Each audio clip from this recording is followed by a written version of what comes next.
Good morning बच्चों। Science chapter 30 session second ध्वनि class 8 पढ़ रहे थे अपन ने। फर्स्ट वाले सेशन में अपन ने ध्वनि किस प्रकार से उत्पन्न होती है, कंपनों के बारे में और मानव कर्ण की संरचना और उसकी किस प्रकार से क्रियाविधि होती है उसके ऊपर डिस्कशंस किया था। आज के सेशन में अपन ध्वनि के कुछ गुणों के बारे में डिस्कशंस करेंगे। हमने पहले पढ़ा था कि ध्वनि जो है वो बिना कंपन के उत्पन्न नहीं हो सकती, यानी कि जहां पर कंपन नहीं है वहां पर ध्वनि की अपन कल्पना नहीं कर सकते। तो अपन यहाँ पे कंपन के कुछ गुणों के बारे में डिस्कशंस करेंगे कि कंपन का अपन आयाम पढ़ेंगे, आवर्तकाल पढ़ेंगे और आवृत्ति पढ़ेंगे। सबसे पहले अपने को पता है कि कंपन क्या होता है। किसी माध्य स्थिति से किसी वस्तु का आगे पीछे होना या ऊपर नीचे होना क्या कहलाता है, आपके कंपन कहलाता है। माध्य स्थिति की कल्पना अपन कल्पना मात्र से ही कर सकते हैं। जैसे कि एग्जांपल दे आपको कि ये आपका माध्य स्थिति की एक सिंगल मैंने लाइन बनाई है, इसके इर्द गिर्द कोई भी कण जो है या कोई भी तरंग है जो अगर इर्द गिर्द आमने सामने या ऊपर नीचे गति करता है तो उसको अपन ने कंपन कहा था। कंपन की गति जो होती है वो दोलन गति होती है। दोलन गति किसको कहते हैं, आपने छोटी क्लासों में पढ़ा होगा। ऐसी गति जो निश्चित समय के अंतराल के पश्चात पुनः दोहराई जाती है, ऐसी गति आपकी क्या कहलाती है, आवृत्त गति या दोलन गति कहलाती है। आवृत्ति की अगर अपन बात करें तो प्रति सेकंड होने वाले दोलनों की संख्या को उस दोलन की आवृत्ति कहते हैं। जैसे कि आपने एक पेंडुलम लिया, उसको आपने एक धागे से बांधा और माध्य स्थिति से उसको हल्का सा खींचते हुए छोड़ा, तो जो वो पेंडुलम है, पेंडुलम यानी कि लोहे का एक बॉल जिसको कह सकते हैं, वो अपनी माध्य स्थिति से मैंने यहाँ लाके उसको छोड़ा। जैसे कि अगर हम डायग्राम देखें, एक पेंडुलम है और इसको मैंने यहाँ से छोड़ा और उसने यहाँ तक की दूरी तय की, तो यहाँ से यहाँ और यहाँ से यहाँ तक जाने में एक दोलन पूरा कहलाता है। तो प्रति सेकंड जितने दोलन किए जाते हैं वो आपकी क्या कहलाती है, आवृत्ति कहलाती है। और आवृत्ति का ऐसा ही मात्रक एक वैज्ञानिक के सम्मान में रखा गया था, रुफोल हर्ट्ज, उनके सम्मान में आवृत्ति का मात्रक हर्ट्ज रखा गया है और इसका संकेत होता है Hz। तो हमको पता होना चाहिए कि आवृत्ति का मात्रक क्या होता है, हर्ट्ज होता है। अब अपन देखें आवर्तकाल क्या होता है। तो एक दोलन में लगा समय, जैसे कि मैंने यहाँ से इसको यहाँ तक छोड़ा, यहाँ से वापस यहाँ तक गए, ये एक दोलन पूरा हुआ। एक दोलन में लगा समय आपका क्या कहलाएगा, आवर्तकाल कहलाएगा। और इसको हमें समय को हम t से निरूपित करते हैं, तो आवर्तकाल को भी अपन किससे निरूपित करेंगे, t से निरूपित करेंगे और इसका मात्रक क्या हो जाएगा, सेकंड। अब मैं आपको कहूं कि ध्वनि एक तरंग है। सामान्यतः आपको पता होना चाहिए ध्वनि एक अनुदैर्घ्य तरंग है।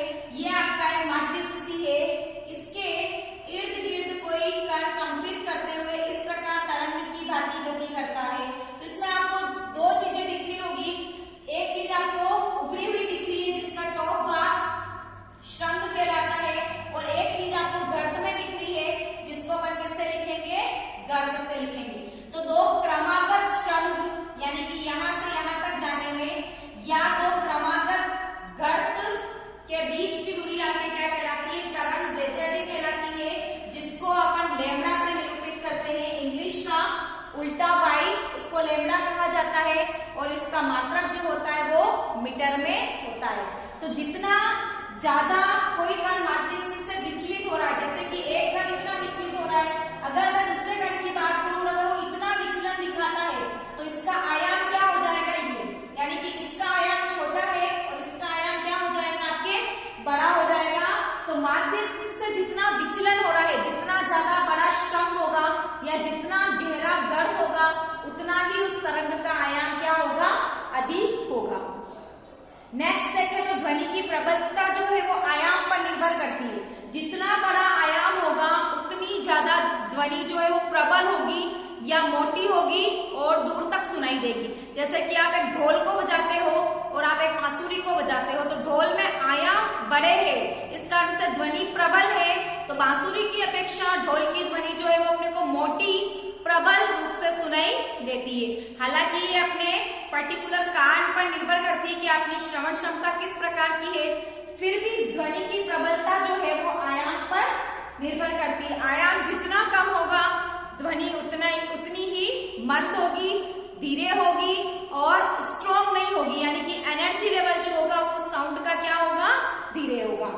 फिर अपन देखते हैं कि आवृत्ति कम होने पर ध्वनि का तारतम्य कम होता है। तारतम्य भी ध्वनि का एक अभिलक्षणिक गुण है। आपसे क्वेश्चन पूछा जाता है कि क्यों शेर की दहाड़ हमें दूर तक सुनाई देती है जबकि मच्छर की भिनभिनाहट हमें कम सुनाई देती है। क्यों पुरुषों की अपेक्षा महिलाओं की आवाज जो होती है वो पतली होती है। क्यों वयस्क की अपेक्षा बच्चों की आवाज जो होती है वो पतली होती है। क्यों ढोल की अपेक्षा बांसुरी की आवाज सुरीली होती है। या फिर आप अगर कहीं गार्डन में खाना वाना खाने जाते हैं तो वहां पे डीजे सिस्टम बजता है, इतने सिस्टम एक साथ म्यूजिकल इंस्ट्रूमेंट बजते हैं, फिर भी हमको पर्टिकुलर इंस्ट्रूमेंट की साउंड सुनाई देती है कि ये ड्रम बज रहा है या तबला बज रहा है या सितार बज रहा है, गिटार बज रहा है, हारमोनियम बज रहा है, ढोलक बज रहा है। ये सब किस कारण से? क्योंकि प्रत्येक साउंड जो होता है वो अलग अलग आवृत्ति की पर निर्भर करता है। जिसकी जैसी आवृत्ति होगी उसके अनुसार वो हमारे कानों को सुनाई देता है।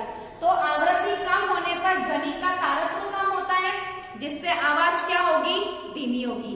इसका अपोजिट अगर अपन कर ले तो आवृत्ति अधिक होने पर तारतम्य अधिक होता है, इस कारण से आवाज क्या होती है? तेज होती है। तो महिलाओं की आवाज पुरुष से अधिक आवृत्ति की और तीखी होने के कारण अपने को सुरीली लगती है। एक यहाँ पे मैंने एग्जाम्पल बनाया है, ये वाली जो है एग्जाम्पल ये आपके ध्वनि मोटी है, शेर की दहाड़ का एग्जाम्पल अपन दे सकते हैं। और दिस वन इज कह सकते हैं सुरीली आवाज या बांसुरी की आवाज, मच्छर की भिनभिनाहट या पुरुषों की अपेक्षा स्त्रियों के तारतम्य की बात अपन इस तरह से समझा सकते हैं। यहाँ पर प्रति सेकंड होने वाले कंपन जो है वो कम है, जबकि यहाँ पर प्रति सेकंड होने वाले कंपनों की संख्या जो है वो ज्यादा है, मतलब इसकी आवृत्ति क्या है? अधिक होगी। नेक्स्ट अपन देखें ध्वनि की तीव्रता जो है वो उसकी इकाई होती है डेसिबल, जिसको अपन डीबी से शो करते हैं। श्रव्यता परास के अनुसार ध्वनि को 3 भागों में विभाजित कर सकते हैं, श्रव्य ध्वनि, अश्रव्य ध्वनि और पराश्रव्य ध्वनि। कानों मानव कर्ण की श्रव्यता परास यानी कि कौन सी ध्वनि मानव कर्ण सुन सकते हैं, उसके आधार पर ध्वनि को कैटेगराइज किया है। 20 हर्ट्ज से कम की ध्वनि अपन नहीं सुन सकते और 20 किलो हर्ट्ज से अधिक की ध्वनि अपन नहीं सुन सकते। तो हमारी श्रव्य परास क्या हो जाएगी? 20 हर्ट्ज से 20 किलो हर्ट्ज तक की ध्वनि अपन सुन सकते हैं या मानव कान सामान्य रूप से उसको सुन सकता है। तो ये हमारा श्रव्य परास है, इसके ऊपर आपके क्वेश्चन आता है। इससे कम यानी कि 20 किलो हर्ट्ज से कम की ध्वनि आपकी अपश्रव्य ध्वनि कहलाती है, जिसको मानव कान नहीं सुन सकते। लेकिन राइनोसेरस यानी कि गेंडा जो है, वैल मछली जो है या हाथी जो है वो विशेष प्रकार की राइनोसेरस तो 5 हर्ट्ज की ध्वनि को भी सुन सकता है। इसका मतलब ये जो एनिमल्स हैं ये आपके अश्रव्य ध्वनि को भी सुनकर उसके अनुसार रिएक्ट करते हैं। दूसरा है पराश्रव्य ध्वनि, 20 किलो हर्ट्ज या 20,000 हर्ट्ज से अधिक की ध्वनि जो होती है वो आपकी पराश्रव्य ध्वनि कहलाती है। इको साउंड्स कहा जाता है इसको, जिसको कुत्ता, डॉल्फिन्स, चमगादड़, आपको पता होगा चमगादड़ जब उड़ता है तो विशेष प्रकार की ध्वनि उत्पन्न करता है। वो ध्वनि आगे किसी अवरोध से टकराकर वापस उस तक पहुंचती है, उसको पता चल जाता है कि सामने कोई अवरोध है इतनी दूरी पर, और वो अपनी दिशा को क्या कर सकता है? मोड़ सकता है। तो हम केवल 20 से 20 किलो हर्ट्ज तक की ध्वनि को ही सुन सकते हैं। बाकी जो एनिमल्स है वो अपश्रव्य और पराश्रव्य ध्वनि को सुन सकते हैं। और आपने देखा होगा भूकंप की जो तरंगे आती है या भूकंप आने से पहले जो एनिमल्स होते हैं वो अलग तरह से बिहेवियर करते हैं, बार बार सिर को हिलाना, अजीब तरह का व्यवहार करना। पक्षी जो होते हैं वो बहुत तेज आवाज के साथ में उड़ना शुरू कर देते हैं या छटपटाना शुरू कर देते हैं, तो उनको ये अपश्रव्य ध्वनि सुनाई देती है। इस कारण से वो जल्दी से उसके विरुद्ध रिएक्ट कर लेते हैं, जबकि हमें पता नहीं लगता है कि भूकंप आने वाला है, क्योंकि हम इस ध्वनि को नहीं सुन सकते, न ही महसूस कर सकते। पराश्रव्य ध्वनि का उपयोग तो चिकित्सा क्षेत्र में बहुत होता है, इकोकार्डियोग्राफी में, सोनोग्राफी में। यदि किसी धातु के ब्लॉक में कोई छेद रह गया है या कोई डिफेक्ट रह गया है जिससे पुल को खतरा हो सकता है, तो वहां पर आपके पराश्रव्य ध्वनि का उपयोग किया जाता है। छोटे कलबुर्चों की सफाई में भी, आपके गड़ी वगैरह में भी पराश्रव्य ध्वनि का उपयोग करते हैं। आपने देखा होगा कि बड़े बड़े जो कह सकते हैं सीवरेज होता है उसकी सफाई में भी पराश्रव्य ध्वनि का उपयोग किया जाता है, और काफी हद तक पराश्रव्य ध्वनि का उपयोग आपके चिकित्सा क्षेत्र में किया जाता है। नेक्स्ट अपन देखें कि जो ध्वनि हमारे कानों को अप्रिय लगती है उसको अपन शोर लाउड म्यूजिक पसंद होता है तो वो उसके लिए संगीत है, लेकिन किसी को लाउड म्यूजिक पसंद नहीं होता तो उसके लिए क्या हो जाता है, शोर हो जाता है। तो ये अपनी अपनी चॉइस के आधार पर अपन शोर को उसमें कर सकते हैं। संगीत जो कर्णप्रिय ध्वनि, जो हमें सुनना पसंद हो, सुनना अच्छा लगता है, ऐसा सारा जो ध्वनि होती है वो आपकी क्या कहलाती है, संगीत कहलाती है। अब बहुत ज्यादा डीजे बजना, बहुत ज्यादा समय समय पर मशीनों की आवाज आना और ऐसी सारी ध्वनियां जो वायु को प्रदूषित कर सकती है, एक निश्चित एवरेज या निश्चित डेसिमल तक की ध्वनि ही हमारे कान जो है वो सहन कर सकते हैं। वो बाकी उसके अन्यथा जितनी भी ध्वनियां हैं वो सारी आपके शोर करती है और वातावरण में होने वाली अत्यधिक व अवांछित ध्वनियां जो है वो ध्वनि प्रदूषण करती है। इसके कारण आप देख लो, घरेलू कारण देखें तो संचार के साधन, टेलीविजन, लाउड स्पीकर्स। अगर अपन औद्योगिक क्षेत्रों में देखें तो बहुत सारे कल कारखाने, यातायात के साधन, जेट, वायुयान, एरोप्लेन, हेलीकॉप्टर्स, रॉकेट, ये सारी बहुत ज्यादा आवाज क्रिएट करते हैं और ध्वनि प्रदूषण का कारण करते हैं। इससे क्या होता है, बहुत ज्यादा आप देखो, अगर ज्यादा समय तक डीजे बज रहा है तो आपको हेडेक होना शुरू हो जाता है, सिर दर्द होता है, सिर दर्द के साथ में गुस्सा आता है, चिड़चिड़ाहट हो जाती है, बीपी यानी कि रक्तचाप बढ़ जाता है। और इन सब से अगर लंबे समय तक इसी प्रकार के साउंड सिस्टम के साथ में अपन जुड़े रहते हैं तो या तो हम कुछ समय के लिए या जीवन भर के लिए बहरे हो सकते हैं, यानी कि हमारी श्रवण शक्ति जो है वो क्या हो सकती है, खत्म हो सकती है। उपाय क्या करना चाहिए, सबसे पहले तो साइलेंसर्स का उपयोग करना।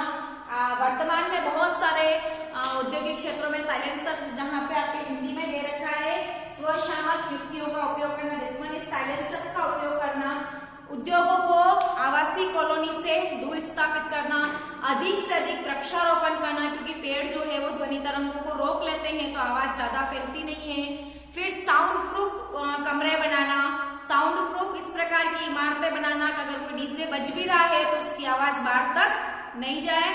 और जहां तक संभव हो स्व विवेक से हमें हमारे घरों में इसी प्रकार के इंस्ट्रूमेंट बजाने चाहिए जिसको हम सुन सकते हैं, हमारे आसपास के लोग उससे परेशान नहीं होंगे।